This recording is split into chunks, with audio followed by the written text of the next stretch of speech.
Hello trainees, ഇന്ന് നമ്മൾ വിവിധ തരത്തിലുള്ള സോസ് അതായത് വാളുകൾ ഉപയോഗിച്ച് റിബ് കട്ടിംഗ് എങ്ങനെ ചെയ്യാമെന്നതിനാണ് കുറിച്ച് പഠിക്കാൻ പോകുന്നത്.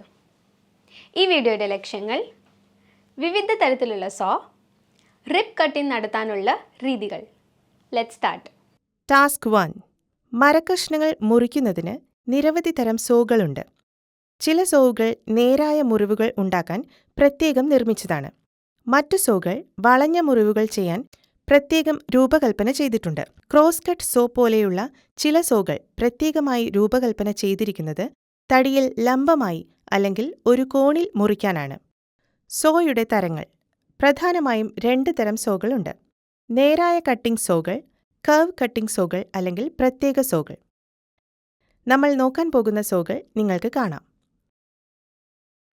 ആദ്യം നമ്മൾ നേരെ കട്ടിംഗ് സോകളിൽ റിബ് സോ നോക്കും. റിബ് സോ എന്നാണ് ഈ സോയുടെ പേര്. റിബ് സോയുടെ ബ്ലേഡ് നേർത്ത സ്പ്രിംഗ് സ്റ്റീൽ കൊണ്ടാണ് നിർമ്മിച്ചിരിക്കുന്നത്. ഗ്രൈനിങ്ങിനൊപ്പം മുറിക്കാനും റിബ് സോ ഉപയോഗിക്കുന്നു.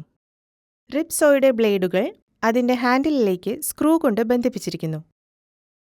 ചെയ്യേണ്ട ജോലിയുടെ ആവശ്യകതയ്ക്കനുസരിച്ച് റിബ് സോയുടെ ബ്ലേഡിൻ്റെ അളവ് മാറ്റാൻ സാധിക്കുന്നതാണ്. റിബ് സോയുടെ ഹാൻഡിൽ ബീച്ച് അല്ലെങ്കിൽ ആപ്പിൾ വുഡ് കൊണ്ടാണ് നിർമ്മിച്ചിരിക്കുന്നത്. റിബ് സോയ്ക്ക് 1 സെന്റിമീറ്ററിൽ 2 പല്ലുകളാണുള്ളത്. റിബ് സോയുടെ നീളം 60 മുതൽ 70 സെന്റിമീറ്റർ വരെയാണ്. റിബ് സോ അതിൻ്റെ നീളത്തിനനുസരിച്ച് തരംതിരിച്ചിരിക്കുന്നു. റിബ് സോയുടെ പല്ലിൻ്റെ കോണളവ് 90 ഡിഗ്രിക്ക് താഴെയാണ്. 25 മില്ലിമീറ്ററിനുള്ളിൽ ഒരു റിബ് സോയ്ക്ക് 3 മുതൽ 6 പല്ലുകൾ വരെ ഉണ്ടാവും. അടുത്തതായി നമുക്ക് ക്രോസ് കട്ട് സോ നോക്കാം. ക്രോസ് കട്ട് സോ ആണ് തടിയുടെ തരികൾ മുറിക്കാൻ ഉപയോഗിക്കുന്നത്. ബ്ലേഡിൻ്റെ നീളം 56 മുതൽ 70 സെന്റിമീറ്റർ വരെയാണ്. 25 മില്ലിമീറ്ററിൽ 5 മുതൽ 9 വരെ പല്ലുകളുണ്ട്. പല്ലുകൾ മുറിക്കുന്ന ആംഗിൾ 90 ഡിഗ്രി. പല്ലുകൾ റിബ് സോയുടെ ആകൃതിയിൽ നിന്ന് വ്യത്യസ്തമാണ്. ഹാർഡ് വുഡിന് മികച്ച പിച്ച് ബ്ലേഡാണ് അഭികാമ്യം. പരുക്കൻ പിച്ചുള്ള ബ്ലേഡ് സോഫ്റ്റ് വുഡിനായി ഉപയോഗിക്കുന്നു. ഇനി ഹാൻഡ് സോ നോക്കാം. ഹാൻഡ് സോയുടെ നീളം റിബ് സോയുടെ നീളത്തേക്കാൾ കുറവാണ്. ഹാൻഡ് സോ സാധാരണയായി ഭാരം കുറഞ്ഞ ജോലികൾക്കായി ഉപയോഗിക്കുന്നു. ഇനി നമുക്ക് പാനൽ സോ നോക്കാം. മരപ്പണിക്ക് ഏറ്റവും സാധാരണയായി ഉപയോഗിക്കുന്ന സോയാണ് ഇത്. പാനൽ സോ പല വലിപ്പത്തിൽ ലഭ്യമാണ്. 25 മില്ലിമീറ്ററിൽ 10 മുതൽ 12 വരെ പല്ലുകളുണ്ട്. ഈ സോയുടെ നീളം 50 സെന്റിമീറ്ററാണ്. ഈ സോ പ്രത്യേകമായി പാനലുകൾ മുറിക്കുന്നതിനും വാതിലുകൾക്കും ഉപയോഗിക്കുന്നു. നമുക്ക് ടെനോൺ സോ നോക്കാം. ഇത് ദീർഘചതുരാകൃതിയിലാണ്. നീളം 25 മുതൽ 40 സെന്റിമീറ്റർ വരെയാണ്. ടെനോൺ പോലുള്ള മികച്ച ജോലികൾക്കായി ഇത് ഉപയോഗിക്കുന്നു. ചെറുതും നേരായതുമായ കട്ടിങ്ങുകൾ ഉണ്ടാക്കുക എന്നതാണ് പ്രധാന ഉപയോഗം. അടുത്തത് ഡൗടെയിൽ സോ ആണ്. ഡൗടെയിൽ സോയുടെ രൂപം ടെനോൺ സോയുടെ രൂപവുമായി വളരെ സാമ്യമുള്ളതാണ്. ടെനോൺ സോയുമായി താരതമ്യപ്പെടുത്തുമ്പോൾ അതിൻ്റെ ബ്ലേഡ് കനം കുറഞ്ഞതും ഇടുങ്ങിയതുമാണ്. മികച്ച ജോലികൾക്കായി ഇത് ഉപയോഗിക്കുന്നു. ഇത് പ്രത്യേകമായി ഉപയോഗിക്കുന്നത് ഡൗടെയിൽ ജോയിന്റിലെ ടങ്ക് കട്ടിങ്ങിനാണ്. തുറന്ന പിടികളാണ് ഇവയ്ക്കുള്ളത്. ബ്ലേഡുകളുടെ നീളം 20 മുതൽ 30 സെന്റിമീറ്റർ വരെയാണ്. ഇതിന് തുറന്ന പിടിയാണുള്ളത്. നമുക്കിപ്പോൾ വളവുകൾ മുറിക്കാൻ കഴിയുന്ന പ്രത്യേകതരം സോകളിലേക്ക് നീങ്ങാം. ആദ്യം ബോ സോ നോക്കാം. മരം കൊണ്ട് നിർമ്മിച്ച ഒരു ഫ്രെയിം, ബന്ധിപ്പിക്കുന്ന ബാർ, ഒരു ചരട്, ലിവർ, ഇരുവശത്തും 2 ഹാൻഡിലുകൾ എന്നിവ അടങ്ങിയതാണ് ബോ സോ. കനം കുറഞ്ഞ വളവുകൾ മുറിക്കുന്നതിനും പെട്ടെന്നുള്ള വളവുകൾ ആവശ്യമുള്ള ജോലികൾക്കും ഇത്തരത്തിലുള്ള സോ ഉപയോഗിക്കുന്നു. ബ്ലേഡുകളുടെ നീളം 20 മുതൽ 30 സെന്റിമീറ്റർ വരെയും. കോപ്പിംഗ് സോ: കടുപ്പമുള്ള വയർ ഫ്രെയിമിൽ പിടിച്ചിരിക്കുന്ന വളരെ നല്ല ബ്ലേഡുണ്ട്. ആന്തരികവും ബാഹ്യവുമായ മൂർച്ചയുള്ളതും വേഗത്തിലുള്ളതുമായ വളവുകൾ മുറിക്കുന്നതിന് ഉപയോഗിക്കുന്നു. കോപ്പിംഗ് സോയിലെ ബ്ലേഡിൻ്റെ നീളം 25 സെന്റിമീറ്ററാണ്. നമ്മൾ കാണാൻ പോകുന്ന അടുത്ത സോ ഫ്രെറ്റ് സോ ആണ്. ഫ്രെറ്റ് സോയ്ക്ക് 150 mm മുതൽ 180 mm വരെ നീളമുള്ള വളരെ നേർത്ത ബ്ലേഡുണ്ട്. ഇത് 300 mm മുതൽ 500 mm വരെ സ്റ്റീൽ ഫ്രെയിമിൽ സഹായിക്കുന്നു. മരക്കഷ്ണങ്ങൾ മുറിക്കാനാണ് ഇത്തരത്തിലുള്ള സോ പ്രത്യേകിച്ച് ഉപയോഗിക്കുന്നത്. നമ്മൾ നോക്കാൻ പോകുന്ന അടുത്ത സോ കോമ്പസ് സോ ആണ്. ഈ സോ ഒരു ഹാൻഡിൽ ഘടിപ്പിച്ച 300 mm മുതൽ 450 mm വരെ വീതി കുറഞ്ഞ ടേപ്പറിംഗ് ബ്ലേഡാണ്. വലിയ ഇന്റീരിയർ വളവുകൾ മുറിക്കുന്നതിന് ഇത് ഉപയോഗിക്കുന്നു. സോ ആരംഭിക്കുന്നതിന് ഒരു ദ്വാരം കുഴിക്കേണ്ടത് ആവശ്യമാണ്. 2.5 സെന്റിമീറ്റർ നീളത്തിൽ 8 മുതൽ 12 വരെ പല്ലുകൾ. ഇനി നമ്മൾ കാണാൻ പോകുന്നത് നെസ്റ്റ് ഓഫ് സോ ആണ്. വേർപെടുത്താവുന്ന ഹാൻഡിലുകളുള്ള 3 ബ്ലേഡുകൾ ഇതിലടങ്ങിയിരിക്കുന്നു. മറ്റൊരു ബ്ലേഡ് ഉപയോഗിക്കുന്നതിന് നിലവിലുള്ള ബ്ലേഡ് വേർപെടുത്തി നിങ്ങൾ ഉപയോഗിക്കാൻ ആഗ്രഹിക്കുന്ന ബ്ലേഡ് അറ്റാച്ച് ചെയ്യുക.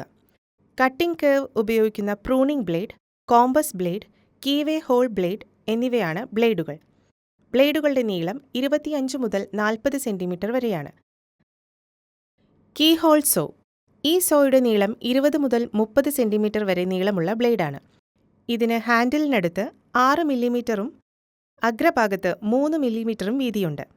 ഈ സോ താരതമ്യേന ഒരു ചെറിയ സോ ആണ്. അതിനാൽ ഇത്തരത്തിലുള്ള സോ പ്രധാനമായും സങ്കീർണവും ആന്തരികവുമായ ജോലികൾക്കായി ഉപയോഗിക്കുന്നു. ബ്ലേഡിന്റെ നീളം 25 മുതൽ 35 സെന്റിമീറ്റർ വരെയാണ്. Task 2 ripping. തടിക്കഷ്ണം അടയാളപ്പെടുത്തി നമുക്ക് ആരംഭിക്കാം. ഒരു ഫോൾഡിംഗ് റൂൾ ഉപയോഗിച്ച് തടിക്കഷ്ണം വലിപ്പം പരിശോധിക്കുക. നീളവും വീതിയും ഉയരവും 450 mm ഗുണം 25 mm ഗുണം 200 mm അളക്കുന്നു എന്ന് ഉറപ്പാക്കുക. ട്രൈ സ്ക്വയറും മാർക്കിംഗ് ഗേജും ഉപയോഗിച്ച് ഡ്രോയിംഗ് അനുസരിച്ച് ജോലി അടയാളപ്പെടുത്തേണ്ടതുണ്ട്. ജോലി അടയാളപ്പെടുത്തുന്നത് എങ്ങനെയെന്ന് നോക്കാം. വർക്ക് ബെഞ്ചിൽ ജോലി തിരശ്ചീനമായി സ്ഥാപിക്കുക. പ്രത്യേക പെൻസിലും ഫോൾഡിംഗ് റൂളും സ്ട്രെയിറ്റ് എഡ്ജും ഉപയോഗിച്ച് മരത്തിന്റെ ഇടതുവശത്തു നിന്നും 50 മില്ലിമീറ്റർ അടയാളപ്പെടുത്തുക. 50 മില്ലിമീറ്റർ മുതൽ 400 മില്ലിമീറ്റർ വരെ നീളമുള്ള ഓരോ ഇടവേളയും അടയാളപ്പെടുത്തുക. അവസാന വശത്തും പിൻവശത്തും നടപടിക്രമം ആവർത്തിക്കുക. അവസാന വശത്തിന്റെ അരികിൽ പരീക്ഷിക്കുന്ന ചതുരങ്ങൾ നിലനിർത്തുക. നേരായ അരികിൽ ലൈൻ അടയാളപ്പെടുത്തുക. മരപ്പണിക്കാരന്റെ വയസ്സിനു മുകളിൽ 150 മില്ലിമീറ്ററും ജോവുകൾക്ക് സമാന്തരമായി ലംബമായി എങ്ങനെ ജോലി മുറുകെ പിടിക്കാമെന്നും ഇപ്പോൾ നോക്കാം. മരപ്പണിക്കാരന്റെ വയസ്സ് വൃത്തിയുള്ളതാണെന്ന് ഉറപ്പാക്കുക. ഇല്ലെങ്കിൽ ഒരു ക്ലീനിംഗ് വയർ ബ്രഷ് ഉപയോഗിച്ച് മരപ്പണിക്കാരന്റെ വയസ്സ് വൃത്തിയാക്കി സോ പൊടിയിൽ നിന്ന് മുക്തമാക്കുക. ഇപ്പോൾ മരപ്പണിക്കാരന്റെ വയസ്സിന്റെ ജോവുകൾ തുറക്കുക. ജോവുകൾ തുറക്കാൻ ഹാൻഡിൽ എതിർ ഘടികാര ദിശയിലേക്ക് തിരിക്കുക.